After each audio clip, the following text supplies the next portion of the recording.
Is it just me, or does it seem like Jesus Christ is on his way? Is it just me, or could it be that it could happen any day? Am I the only one who believes we're on the brink of eternity? Is church about to leave, or is it just me? We finished the 3 churches, and before we go on to chapter 4, we've gone back to Daniel chapter 2, and we're going to be in Daniel chapter 2 today. One of the things that occurs to me every now and again, I don't know everything. I know enough to know I don't know enough. I know enough to know I don't know a lot. But I do know I had the benefit of going to a Christian school, going to a Christian college, being in church for many, many years. And so there's some things that I kind of take for granted. I mentioned this morning in Sunday school. There's some things sometimes I take for granted that you folks might know, and maybe you don't. And so I try to make sure that when we go over stuff, I make sure I am as detailed as possible so everybody has that basic education. And I mentioned this morning, some people have a foundation in Christ already built. They've got walls up, maybe they even got a roof up. Some people are still building the foundation. So that's what we're looking at as we look at Daniel chapter 2. We mentioned last week the age of the church started somewhere around 30 AD, 33 AD, and has been going on until today. We're still in the church age. How do I know that? Because we're still here. That's how we know it. But we are existing, the church age exists in the age of the Gentiles. And last week we talked about Daniel chapter 2, Nebuchadnezzar's dream. Nebuchadnezzar had the dream, called in his wise men, said, I don't remember what the dream was, so you got to tell me what the dream was, and then I need you to tell me what it means. And none of the wise men could do it, and the king said, look, you guys are all a bunch of phonies, and so I'm going to have you all killed off, and we'll get some new counselors. And word gets to Daniel, and Daniel and his friends, Shadrach, Meshach, Abednego, they get together, they pray, and God reveals the dream to Daniel, not just the interpretation, but the dream itself. And so Daniel tells the guy that's in charge of killing all the wise men, hang on, we know, we can go tell the king. And so he appears before King Nebuchadnezzar, and Daniel says that not me, it's not about me, but God, the one God, has revealed to me that what your dream was and what it means. And he goes on to talk about the image, the dream that he had. And we started in verse 31, where it talks about this image. And it's an image of a man with a head of gold and with a breast and arms of silver, with the belly into the thigh, or belly going down to the thighs of brass, and then the legs and feet of iron, and the toes iron mingled with miry wet clay. And we talked about the kingdoms. Daniel tells Nebuchadnezzar, this dream that you've had is something that's going to happen. It's the future. And God has revealed to you, Nebuchadnezzar, the future. Now, question number 1 is, why would God reveal to Nebuchadnezzar, who was a Gentile, the future of the Gentile nations? Well, because he's the beginning of the age of the Gentiles. And while he reveals it to Nebuchadnezzar, it is a Jewish man, Daniel, that gives him the answer that he needs. That's important. We'll talk about that a little bit later on. But he says, what God has given you in verse 28, there's a God in heaven that revealeth secrets, and maketh known to the king Nebuchadnezzar what shall be in the latter days. Thy dream and the visions of thy head upon thy bed are these. So when we talk about latter days into the New Testament, Jesus talks about it, others talk about the latter days. It's a period of time that is extensive. It's going on now. It's at least 2,000 years that it's been. And the age of the Gentiles, Jesus said, the age of the Gentiles, we'll know when it's over because there will be no more Gentiles in charge of Jerusalem. That's the key. That's the key indicator. Today there is a government in Jerusalem. President Trump, for all of his failings, had the wisdom to carry through where a number of other presidents had said, one day we're going to have the capital of Israel be Jerusalem. One day we'll recognize that, but right now it's too complicated. There's too much going on. We can't do it right now for political reasons. Mr. Trump, who cared less about political things pretty much, did what he wanted, said, that's it, it's done. But Jerusalem is still ruled by a coalition. It's Jews and Gentiles, Arabs, Christians, everybody's represented.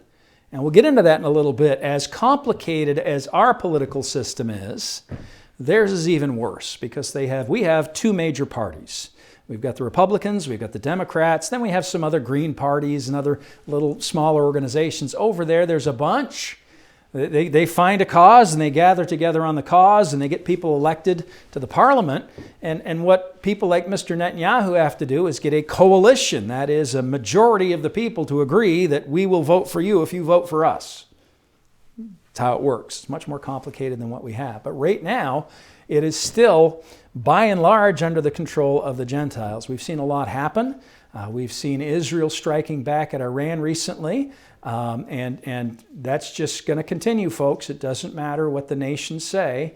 Mr. Netanyahu is going to do what he thinks is best for Israel. And the people, they didn't stop and think what the consequences can be, whatever. What I want you to understand as we look at what's happening in Israel right now is that big attack that Iran sent the missiles and the drones. That was taken care of by the Jews, yes, but also by the United States and Great Britain and Jordan and Saudi Arabia. They all got together to defend Israel from all those drones and missiles and all that stuff that happened. They worked together. The day is coming when there will be no help. The world will turn its back on Israel. And that's when God is going to roll up his shirt sleeve and flex his arm and say, you don't need them. I am all you need. That's going to happen. And I'm so excited for that. I'm so excited for Jesus to manifest himself. But I'm getting ahead of myself here. So let me back up again and get back to where we're supposed to be. He's given the dream and he sees the head of gold. And Daniel says that's the Babylonian Empire. The Babylonian Empire under King Nebuchadnezzar, who Jeremiah said, God's servant Nebuchadnezzar. In fact, God said, my servant Nebuchadnezzar will rule, and any nation that won't come under Nebuchadnezzar's rule, I will punish. Now, why would he say that about Nebuchadnezzar, a Gentile and a man that didn't know God? Because Daniel was going to be taken captive, and Daniel was going to reveal this dream to Nebuchadnezzar, and Daniel was going to have an influence in Nebuchadnezzar's life, so that after Nebuchadnezzar has the dream and loses his mind, when he gets his mind back, since Daniel is the one that told him what was going to happen and how it was going to happen for at least the second time, Nebuchadnezzar, there's a chapter in here where Nebuchadnezzar says, me, proud Nebuchadnezzar, thought it'd be a good idea to tell you what God has done and point you to the God of the Jews, who is the one God, the true God. I can't imagine God calling anyone his servant and not revealing himself to that servant, and he certainly did with Nebuchadnezzar. And Nebuchadnezzar, his son and his grandson ruled on the throne just as was predicted. It was his grandson that was ruling on the throne when the handwriting on the wall happened. And so Nebuchadnezzar was the most powerful ruler of the most powerful empire. His word was law. Anything he said, you had to do. Now, after Nebuchadnezzar's grandson brought out the vessels from the temple, and they were having a party and drinking out of those vessels and celebrating their conquest of Israel and therefore the God of Israel showed up uninvited at the party and wrote on the wall, mene, mene, teknon, upharsin. That is, you've been weighed twice, measured twice, and found wanting. They came to install the windows at the parsonage on Tuesday. And we 6 windows to be put in. They put in 3 of them. One of them, the frame was broken. They said, the brand new windows, we're not going to mess with it. We're going to go ahead and get you another window made up. But the 2 in the back, they measured wrong. And they measured at least twice. They're off by 9/16 of an inch per window. And so they're going to come and put the other 3 windows in on August 1st, because that's the next available time they've got. But as the guys were there, and one of the guys asked the other one, he says, you measured twice, right? And he says, I didn't make the measurement. Someone else made the measurement. We didn't make the measurement. It's up to them. It's not going to cost the church anymore. But you measure twice, right? Mene, mene. Measured twice. You've been measured twice. That's why that's in there twice. Measured twice, found wanting. Oh, Daniel, this old man that we'd forgotten about because we didn't want to hear what he said. He's the one that we dig out because he's the only one. Remember before when your grandfather had the dream and Daniel, well, he's still around. Let's bring Daniel in. And Daniel tells him. And oh, Daniel, we're gonna give you wealth. And Daniel's like, you got nothing to give, buddy. Tonight's your last night. Enjoy your drinks, enjoy your party. This is the last night. And that takes us to the Silver Empire, the chest and arms of silver. And that is the Medo-Persian Empire. And I was talking to Nate Speed at the all-nighter about how wonderful it must have been for Cyrus to come in and King, there's an old man here. He's apparently pretty important in the government. He said that you were going to win tonight. He said it was pretty clear. God said so. Really? I want to talk to this guy. And so Daniel comes in and Cyrus is talking to him. Daniel says, not only that, let me show you something Daniel wrote 70 years ago that says that you're going to be by name. It's going to be you. And I'm sure Cyrus said, really? Let's talk more about your God. And the Medo-Persian Empire was a friend to Israel in many ways. They took over from the Babylonians. Daniel continued on with his ministry to the leadership. It was the Medo-Persian Empire. It was out of that the money came to go back and rebuild the temple, rebuild the city. God used that empire. So the two greatest, the silver and the gold, the two most valuable, had a positive relationship with Daniel, God's man. But the Medo-Persian Empire comes on the scene. It has two kings, the Medes and the Persians, two kings. And the kings are somewhat hobbled by some of the laws. A law that was written to show that the king is divinely influenced, so every law the king makes is perfect, and so it can't be changed. That law had the unintended consequence of hobbling the future generations. I don't like what that guy said. I think we should do it this way. Yeah, but you can't. The law's already there. You can't change the law. That's the way it is. That's how Daniel ended up in the lion's den. The king made a law. Worship nobody but me. Daniel's still worshiping his God. Well, what'd we say? Throw him in the lion's den. Oh man, Daniel, I'm so sorry for this. I was an idiot. Daniel, your God will protect you. I'm pretty sure he will. And then spent a sleepless night worrying about Daniel with the lions. And the next morning comes in, he says, Daniel, are you okay? Did your God take care of you? And Daniel doesn't say, yes, I'm fine. Daniel says, King, you live forever. I'm fine, but you live forever, King. I'm worried about you, King. You look like you didn't sleep last night. That takes us to the next empire, the brass. With two leaders, one leader, very powerful, two leaders, still pretty powerful, brings us to the bronze, the brass, the belly. That would be Alexander the Great. Alexander the Great was in charge for 4 years, and during that 4 years, he conquered the known world. Everything he saw, he conquered. He was something else. In fact, he died, and it's said that on his deathbed, he was so upset that there was nothing left to conquer. He'd done it all. Alexander the Great wasn't really concerned about ruling. And after he died, the kingdom was divided. We talked about that last week, into East and West, which is where we get East and West today. Western Europe, Eastern Europe, Middle East, Far East, the Western civilization. That division carries through till today. And those two empires had two kings on either side, two generals that became kings, two generals that became kings. So we go from 1 to 2 to 4. The next empire is Rome. Now remember, we have in Greece the belly and the thighs, the beginning of that division in Greece. Rome, the legs of iron and the toes of iron and wet, sticky, miry clay. That's the next division. That takes us to Rome. Rome was founded, and for a long time, I think probably pretty much through the entire time of the empire, there was an acronym, an abbreviation of the Latin SPQR. And it was an abbreviation for the Latin, the Senate and people of Rome. 1 leader, 2 leaders, 4 leaders, the people are leading in the Senate. The Roman Senate was set up. It was hard to do, but people could start from humble beginnings and make their way up to the Senate in Rome. It was difficult to do. It was difficult to become a citizen in Rome if you weren't born a citizen. But you have a Senate leading. Now, down the road, the Caesars came along, and through machinations and through all the political intrigue, the Caesars voted to themselves more power. Okay, so you had the people represented. We have a Senate, and every state has how many senators? You guys remember this from civics? 2. Every state has 2 senators. Then we have a House of Congress, and every state has, well, it depends on how many people live there. But the 2 houses are to work together. It's a series of checks and balances. They had the Senate, and Caesar. That's what they had, a little bit different setup. But as we go down through the iron would certainly represent the Roman armies, which brought new technology and tactics and conquered the Greeks, conquered the known world. Once they conquered, they would absorb whatever society, whatever the good they had, just like Babylon was a meritocracy. Rome wasn't as much a meritocracy as it was just a mutt. Just everything. Come on in, bring what you got. Once they conquered you, they let you live there as long as you behaved yourself and paid your taxes.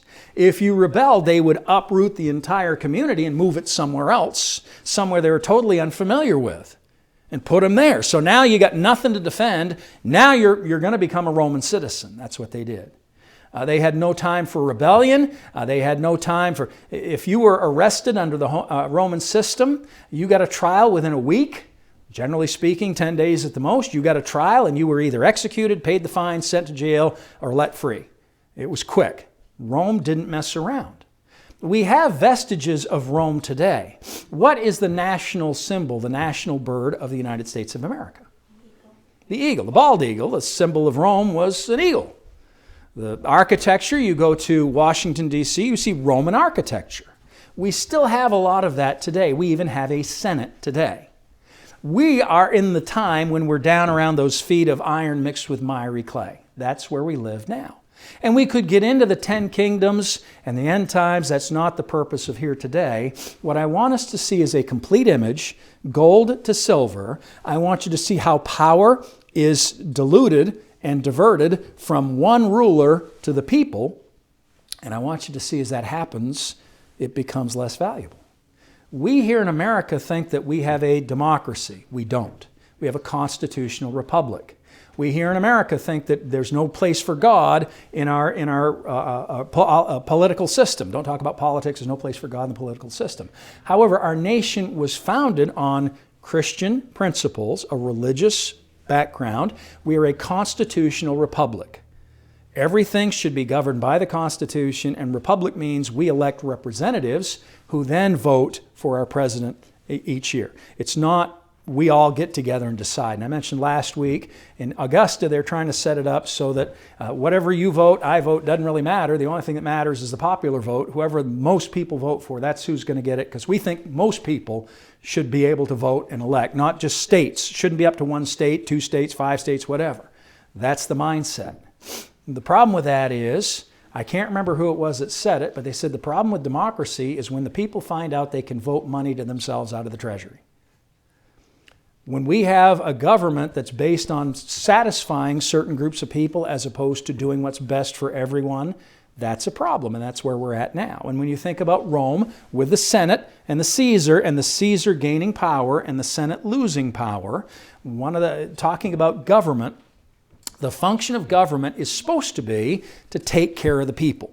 So you and I have the services that we need, law and order, defend our nation, all those things. That's what it's for. But the function of government is to make more government.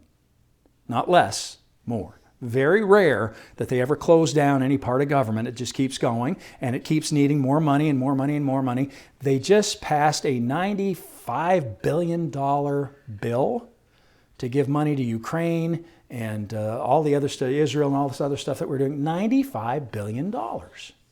That's awfully generous. But you can be generous when you're spending other people's money, right? That's how it works. Someone else gives you their credit card and says, I want you to buy me the very best. When I worked for Unicel, we were at the Penobscot Valley Country Club. We're going to have a get-together. And we had a lady working for the head of the operation, and she said, okay, I want you to go ahead and get someone to do the meal. And she did, and man, was it a good meal. We had barbecued ribs and steak and chicken. It was great. And after the fact, the boss was saying, I thought I gave her a budget, and I forgot. And we just spent money for 3 banquets in one night, 3 years worth. And that's how it is, though. She said, I want it to be good. This is a night of celebration, of achievement, and things like that. That's what our government's doing. And so we're down there in the toes. That's where we're at right now. And that takes us to where we need to pick up. And we started about 605 BC. That's when the time of the Gentiles started. It continues on today. But verse, I think, do I want to go to 44 next? Yes. Verse 44. So Daniel chapter 2, verse 44. It says, "In the days of these kings shall the God of heaven set up a kingdom, which shall never be destroyed, and the kingdom shall not be left to other people, but it shall break in pieces and consume all these kingdoms." Remember, every kingdom built on the kingdom before, and every kingdom was a little bit weaker than the kingdom before, a little bit less valuable. It says, "It shall break in pieces and consume all these kingdoms, and it shall stand forever." What does forever mean? No end, right? Ongoing.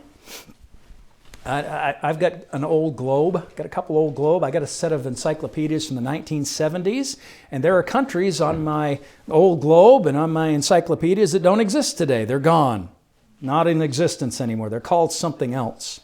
He says, this kingdom will never change. Verse 45, "For as much as thou sawest that the stone was cut out of the mountain without hands, and that it brake in pieces the iron, the brass, the clay, the silver, and the gold, the great God hath made known to the king what shall come to pass hereafter, and the dream is certain, and the interpretation thereof is sure." Cut without hands. That is a kingdom that is made without any human effort or participation. Remember, the altar was supposed to be made of stones that weren't cut, raw stones. God wanted the altar where the sacrifices were made to be made out of what He had created and not what man had created. Man's job was to get the stones and stack them up. There was no mortar to be used. It was to be stacked up. Here we have a stone cut without hands. It's alluding to the altar and the sacrifice on the altar. It falls on the feet and toes. It doesn't come and take it in the midsection or on top of the head. It falls on the feet and toes. It comes at the end of the age of the Gentiles to destroy that age. That's how this age ends, the time that we live in now. And it says it breaks in pieces. It completely scatters without simply replacing. What was left over, whatever remnants were remaining of those other empires, will be gone completely. This kingdom is not a part of the Gentile kingdoms. This is a kingdom set up by Almighty God Himself. It falls from heaven to replace what man has achieved by the direction and permission of God. This then represents the age of the Gentiles, and with it, the age of the church coming to a close. Just as Gentiles have had political power, so God has worked among the Gentiles to build a church for Himself, to bring Himself honor and glory. Now think about this. It talks about the political realms. That's what we're talking about in this image. Man's quest to govern himself. We used to have a fellow, Joe Lewis, used to come here. And Joe more than once would tell me, man cannot govern man. Man cannot govern himself. And that's true. Because man is prejudiced and biased, man has agendas and thoughts and is easily offended, man can't govern himself. And so this is the end of the governance of man. And we see how the nations are doing today governing themselves. How crazy the world has become. We see what's happening in the world around us. We see what's going on in Israel. Israel saying an eye for an eye and a tooth for a tooth as it reacts to Iran. Iran having to save face, and it goes round and round. That's the time we live in. I also mentioned that this is the time of treaties and agreements. And how I feel so bad that Ukraine had nuclear weapons left over from the Soviet Union. And we went in some years back and said, if you give them up, we'll destroy them. We'll defend you. If Russia ever comes, we'll defend you. And how well have we kept that treaty? We haven't. But the world's history, especially the time of the toes, is a history of covenants and treaties between men that are constantly written and broken. Think about Stalin and Hitler. We won't attack each other. Russia, you take what you want to take, and we Nazis will take what we want to take, and that worked up great until Hitler got delusions of grandeur. Apparently Hitler couldn't read a map. When he looked and saw Germany and Russia, yes, we can defeat. Are you serious? But this is the time that we live in, and that time is going to be replaced miraculously by God.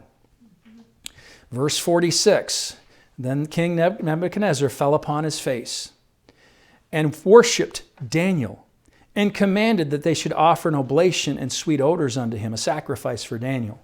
The king answered unto Daniel and said, Of a truth it is that your God is a God of gods, and a Lord of kings, and a revealer of secrets, seeing thou could reveal this secret. Nebuchadnezzar didn't doubt for a minute that Daniel had truly told him what he dreamt, and Daniel's interpretation was correct. Now, Nebuchadnezzar, it's not part of our study, but Nebuchadnezzar then went ahead and did what people do, and instead of making the image that he'd seen in his dream with a golden head and the silver arms and chest and with a bronze belly and legs and belly and thighs and the legs of iron and the toes of iron and clay, he made an image all of gold, and it was him. That's what he made. That's why God took him out of service for a while, but that's another study. But King Nebuchadnezzar said, you have a God of gods. Now think about this. King Nebuchadnezzar is the greatest power. He's the head of gold.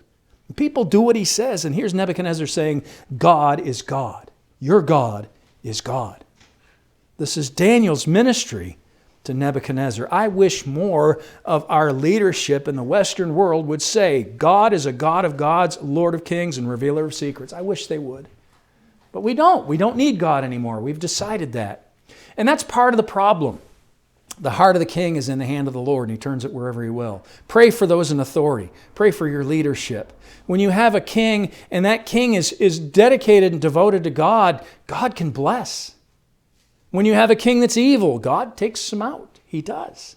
But when you have a society that's all about we can rule ourselves, and we're going to elect good people, and we're going to send them off, and we're going to trust that the lobbyists aren't going to promise them jobs after the fact and millions of dollars. How can you go to the United States Senate or Congress and your pay is $100,000 something a year and you're a millionaire? How does that happen? What goes on there? Insider trading? I don't know, but that happens. How can we trust a government of the people? Well, when our government was founded of the people, by the people, and for the people, it was for the people. And it was people that were based on a religious background. Our foundation was religious. More on that in a moment. Verse 48, Then the king made Daniel a great man and gave him many great gifts. That is, gave him a lot of money. Made him ruler over the whole province of Babylon and chief of the governors over all the wise men of Babylon. Then Daniel requested of the king that he set Shadrach, Meshach, and Abednego over the affairs of the provinces of Babylon. King says, Daniel, I want you to run everything. And Daniel says, listen, that's a lot to do. I got some friends that you can trust that will do a good job of this. Let's make them. Okay, if you say so. And I'll be your counselor. Rather than get caught up in the weeds, let me stay here and be your advisor. The king says, man, that sounds better. That's a better idea. He set him over the affairs of the province of Babylon, but Daniel sat in the gate of the king. Though we are still in the time of the Gentiles, God still honors, I will bless them that bless thee and curse them that curse thee. God still honors that. We've seen that through history. While God is using Nebuchadnezzar to accomplish his will and plan on the earth, Daniel is still protected, still loved, still blessed, and ends up living a long and fruitful life, being God's man on the spot to advise not one, but 2 empires. Likewise, the United States has quite a few Jewish friends. And at the beginning of our nation, they may have often been mistreated, but we owe a lot to their sacrifices to make this the land of the free and the home of the brave. There were a lot, we had about 1,000 Jewish people living in this nation in 1776. There's about 1,000 that were living here at the time. And of that 1,000, many of them volunteered to fight in the Revolutionary War. They fought. One of the rabbis wrote to George Washington, and he said, the way that our laws are set up now to serve in the legislature, you have to affirm both the Old and New Testaments. And I can't be a Jew and affirm that. And he wrote the letter to Washington not knowing that in our Constitution, our Constitutional Convention had sat down and said, we're going to make sure that you cannot disqualify a person from serving our nation because of their religious beliefs. It was already in the Constitution when he wrote the letter. And Washington was able to write him back and saying, done that. It's done. No worries. It's one of the reasons they fought. Other Jews in Europe could only dream of the freedom that we promised here in America. After the war was over, letters of congratulations were written by the Baptists, who all got together and had one person write a letter that they voted to approve and sent to George Washington thanking him for what he'd done. So did the Methodists. So did the Presbyterians. The Jews, again, only about 1,000 of them. And I'm getting this from a rabbi speaking at one of our colleges a couple of years ago. He said only about 1,000 of them. They couldn't decide who would send the letter, so they sent 3 letters. And George Washington replied to all of them. And George Washington, now he wasn't the president yet. We hadn't gotten that far. But George Washington replied to all 3 of them and said, the sons of Abraham will always be welcomed in this nation. We will always appreciate you. We will always seek to bless you, because Washington wanted this nation to be blessed. That was part of our founding, that God might bless us. And part of that, Washington understood that you bless the Jewish people. We're in the time of the Gentiles, but every Jewish nation, every Jewish country that has taken on itself, or every nation, every country that's taken on itself to bless the Jewish people, God has blessed. He has. You stop and think of the part we had in World War II and freeing all those Jews and how they were being persecuted, our part in that. And then in the trials afterwards, I think I mentioned, Glenn and I watched Masters of the Air, the B-17 pilots. And one of those pilots, he was a lawyer in civilian life before he got drafted and became a pilot. And after the war, he was called up, and he went and was part of the Nuremberg trials. And while he was there, he met another Jewish woman that was also a lawyer, and they ended up getting married after 2 weeks. And were married and lived a long life. But he was part of the Nuremberg trials, making sure the Nazis paid for what they had done and holding them accountable. It's not enough to say we were following orders. If your orders are so horrific, no, you don't follow orders. You follow God. You do what he tells you to do. But I want us to understand, to bring this all to a close, the greatest nation, Babylon, had one supreme ruler. Now we're in the time of the toes and feet, and the world is a mess. God intended for there to be one supreme ruler. When God established Israel and called Abraham, did God say, okay, Abraham, now I want you to get the people together, and the first thing I want you to do is build a palace and elect a king, find a king? Is that what he said? Who were they supposed to follow? God. Now, when they strayed, the first thing God did, he gave them the patriarchy, the fathers, to try and keep the family in line. But after that, the nations started, after they had their land, they started to go away from God, and he gave them judges. We're studying that tonight. We're going to talk about Gideon tonight. But the people looked around and they said, but the other nations have kings. We want a king, just like the other nations. And God said, okay, I'll let you have a king. And so who did they choose? Saul. Why did they choose Saul? Because he was tall and strong. Was Saul a good king? Ultimately, no. Who did God choose? David. And what did God say of David? He's a man after my own heart. He wants to make me happy. He wants to please me. He wants to bless me so I can bless him. David wasn't perfect, but he was a man after God's own heart. And so we have this chain. And now today, like I said, in Israel, they've got the parliament. All kinds of people wanting all kinds and agreements. And I remember in college they said compromise is the death of the church. It's the lifeblood of politics, but it's the death of the church. You don't compromise on what God said. But God's plan, his intention always was there would be one ruler over everything. It's the same ruler that Abraham was supposed to be serving and following. It's God himself.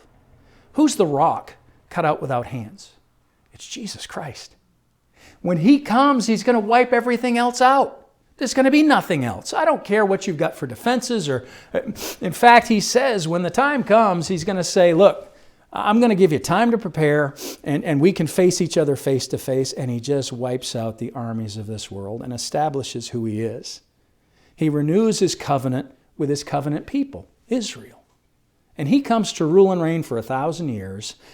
The sad part of that story, the wonderful thing is, someone's contemplating sin, getting ready to commit sin. Jesus already knows.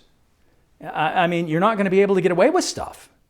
Yesterday, I found out that Jeremy Hill, one of our residents here, disappeared. Been gone for 8 days. And the sheriff's department was out on Friday. They were over looking for him in helicopters, and they can't find him. Don't know what happened to him, but we know there's squatters living in his house. And some of the folks on Facebook were saying, let's get together, get some baseball bats, and go talk to the squatters. They know more than they're saying. And I'm like, don't start that, because squatters can have guns. Don't get in that, okay? That's a bad thing. Let the cops do their thing. It's going to take a while. Won't be able to do that. When Jesus rules and reigns, you're not going to be able to get away with that stuff. And we were talking squatters. It takes a year to get rid of squatters. It's a problem. Not going to be any problems like that when Jesus rules and reigns. Jesus is going to say, this is the way it is. Deal with it. I think, based on teaching that I've had, I think we're going to come back and we're going to be part of that. Ruling and reigning. I think they're going to be part of that. I hate to think that I had someone say, we're going to be in heaven and Jesus is going to be on earth reigning. Well, why does it say that we'll go to be with him forever? How can we be in heaven and he's on earth? How can we be with him forever? It doesn't make any sense to me. But during that time when Jesus rules and reigns, it's going to be perfect. Justice is going to be swift. It's going to be complete. Nobody's going to be able to get away with anything. And at the end of the 1,000 years, Satan is leased again. And everybody says, no, we don't want anything to do with Satan, right? Is that how it is? No. We've seen what it's like for 1,000 years. We like Jesus. He's a good ruler. He's fair. Is that what people are going to do? Or is Satan going to pick up some followers? Are there going to be people under a perfect political leadership that are still going to want evil? Absolutely there will be. It's going to come. That's a long way into the future. In the meantime, we're on the tail end of the Gentiles. And I'm glad we live in America. Someone once said that our system is not perfect, but it beats everything else that's come before it. And we'll keep it until something better comes along. And the problem is we're not maintaining the system of government that our forefathers gave us. We're not. We somehow think that we can break off the blessing of God and political government, and we can exist over here, and you people can worship over there, but we don't need you over here, and we think somehow that we're going to be blessed. We're not. We're not. We are falling apart as a nation. I've only been alive for 62 years, and I've seen it in my lifetime. It's just getting worse, and it will continue to get worse. I watched Bill Maher the other night. Bill Maher is an atheist and a liberal, talking about how we say, we need to be like other countries, like Canada. He said, Canada's unemployment rate's twice ours. Ours is 3 point something, theirs is 6 point something. They got socialized medicine, and they have the longest wait for service that any country, any nation in the world has. A longer wait to get services. Well, we need to be more like Europe. Europe has said we're not going to let kids transition because they have other problems. We need to see what the whole picture is before we rush them into something. And Bill Maher said in this, America's an outlier. We're an outlier. Nobody else is doing what we're doing. We are rushing into evil and wickedness. And it's because the church has not been successful in keeping its mission. The church has gotten involved in all kinds of other things. And Spurgeon said, if you get people to come with circuses, you have to keep giving circuses to keep them coming. Circus, we understand what a circus is because they come to Bangor and they have a circus, right? But that's not the same thing. The circuses that Spurgeon's referring to is the Roman Colosseum. People came out to watch the gladiators fight and see all these unique animals that nobody's ever seen before kill Christians. That's what they came out for. That was the circus. And today the church is getting involved in its own kind of circus. There's the ministry, the reason for the church is to send out the gospel. And we're living in a Laodicean age when it's lukewarm. If someone asks me a question, impresses me, maybe I'll share the gospel with them, but I'm not going to be the one that preaches it, shares it. I'm not going to be the one that's going to make sure I raise my kids in church. I'm not going to be the one that does that. We live in a time at the end of the age of the Gentiles, and Jesus saw this coming and knew it was going to happen. Because part of the withdrawal from Christianity means our withdrawal from Israel. And that has to happen. Because the only way Israel's coming back to God is when they recognize and realize He is their only hope and that He exists in the person of Jesus Christ. That's when they're going to come back. You and I are placeholders for now, and God's been so good to us in giving us this time and opportunity. And telling us that, yes, you Gentiles can earn rewards in heaven that are forever, eternal. Just do what I tell you. That's all you got to do. We live in this wonderful time, but it's coming to a close. And when it ends, Jesus is going to step back on the platform, and He's going to continue right where He left off. Father, I do thank You for the promises you've made. And God, we know your promises, you never go back on your promises. You've never missed a one.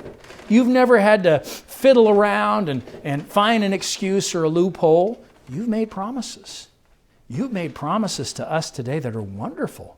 That the sacrifices that we make for you here today, you reward.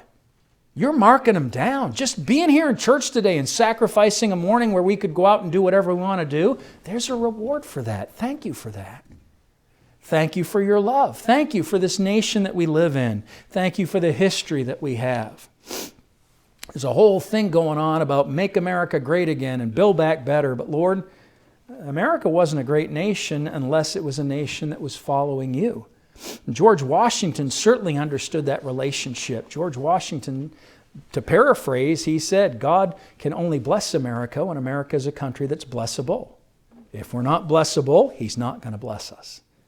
So Lord, help us to do our part here in our little corner of the earth. Lord, to share and to love and to show people who Jesus is. Lord, thank you for clearly laying out for us where we can understand where we stand on that timetable on the calendar. We may not know the day or the hour, but we certainly see it coming. Lord, in the meantime, help us to be faithful about doing what we're supposed to do. Lord, bless us, we pray, in Jesus' name. Amen.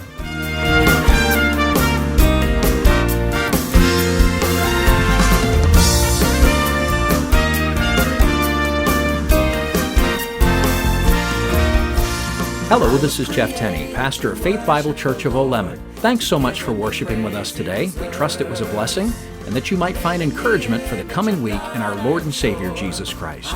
If you're ever in the Greenbush area, we'd love to meet you in person. Our services start on Sunday mornings at 9:45 for Sunday school, 11 a.m. for the morning worship service, 6 p.m. for the evening service, and on Wednesday evenings at 7 p.m. we gather for Bible study and prayer. May God richly bless you and your family as you seek to serve Him wherever you are this week. When I'm around, heaven is listening to my song.